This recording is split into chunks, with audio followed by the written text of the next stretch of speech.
ஒரு துளி நெய் சேர்க்காம சாஃப்டான பர்ஃபெக்டாக மைசூர் பாக்கு எப்படி செய்யுதுன்னு பார்க்க போகிறோம்.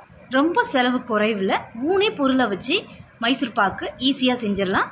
வீடியோவை கடைசி வரைக்கும் ஸ்கிப் பண்ணாமல் பாருங்கள். என்னுடைய வீடியோவை ஃபஸ்ட் டைம் பார்க்குற வியூவர்ஸ் வந்து என்னுடைய சேனலை சப்ஸ்கிரைப் பண்ணிக்கோங்க. அப்படியே பக்கத்தில் இருக்க பெல் ஐகானை ப்ரெஸ் பண்ணி வச்சுக்கோங்க. வாங்க இப்போ நம்ம வீடியோக்குள்ளே போகலாம். கடலை மாவு 1 கப் எடுத்திருக்கேன், சலிச்சு எடுத்து வச்சுருக்கேன். எந்த கப்பில் நீங்கள் கடலை மாவு எடுக்கிறீங்களோ மற்ற பொருட்களையும் அதே கப்பில் நம்ம அளவு எடுத்துக்கணும். 1 கப் கடலை மாவுக்கு 1 கப் அளவுக்கு சர்க்கரை சேர்த்துக்கிறேன். கடலை மாவு எடுத்த கப்பில் 1.25 கப் அளவுக்கு ரீஃபண்ட் ஆயில் தான்.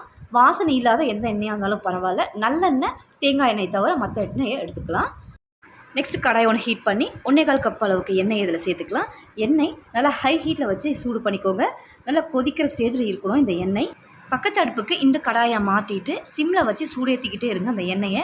இந்த அடுப்பில் கடாய் ஒன்று வச்சு 1 கப் அளவுக்கு சர்க்கரையும் அதே கப்பில் 1/2 கப் அளவுக்கு தண்ணி சேர்த்துக்கோங்க. இந்த சர்க்கரை நல்லா கரைஞ்சி லைட்டாக பிசுக்கு தன்மை வந்தால் போதும்.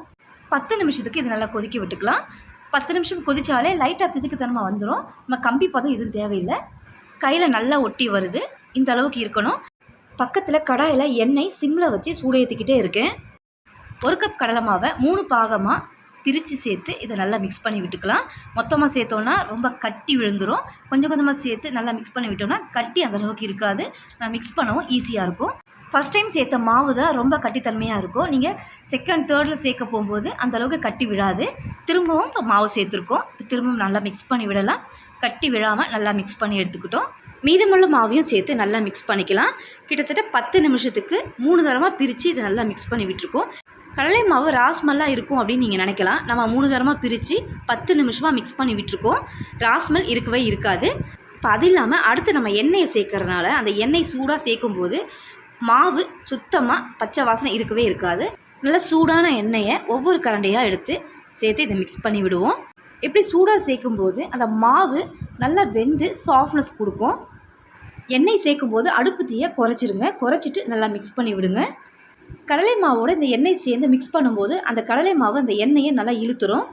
எண்ணெய் சுத்தமாக இழுத்த பிறகு திரும்பவும் எண்ணெயை சேர்த்து நல்லா இதை மிக்ஸ் பண்ணி விடணும். இப்படி எண்ணெய் தீர்ற வரைக்கும் இந்த கடலை மாவில் அந்த எண்ணெயை சேர்த்து நல்லா மிக்ஸ் பண்ணி விட்டு எடுத்தோம் அப்படின்னா பர்ஃபெக்டாக உங்களுக்கு மைசூர் பாக்கு ரெடியாகி வரும். எண்ணெய் சுத்தமாக இழுத்துருச்சு. இப்போ திரும்பவும் எண்ணெய் சேர்த்துக்கிறேன். இன்னொரு முக்கியமான விஷயம், இந்த மைசூர் பாக்கு செய்கிற பாத்திரம் பார்த்திங்கன்னா அடிகனமான பாத்திரமாக இருக்கணும். அப்படி இல்லைன்னா நான்ஸ்டிக் பேனாக இருக்கணும். கடைசியாக இருந்த எண்ணெயும் சேர்த்துட்டோம். மொத்தம் எண்ணெயும் தீர்ந்துருச்சு. இப்போ எண்ணெய் சேர்த்து நம்ம மிக்ஸ் பண்ண டைம் பார்த்திங்கன்னா மொத்தம் 15 நிமிஷம் ஆயிருக்கு.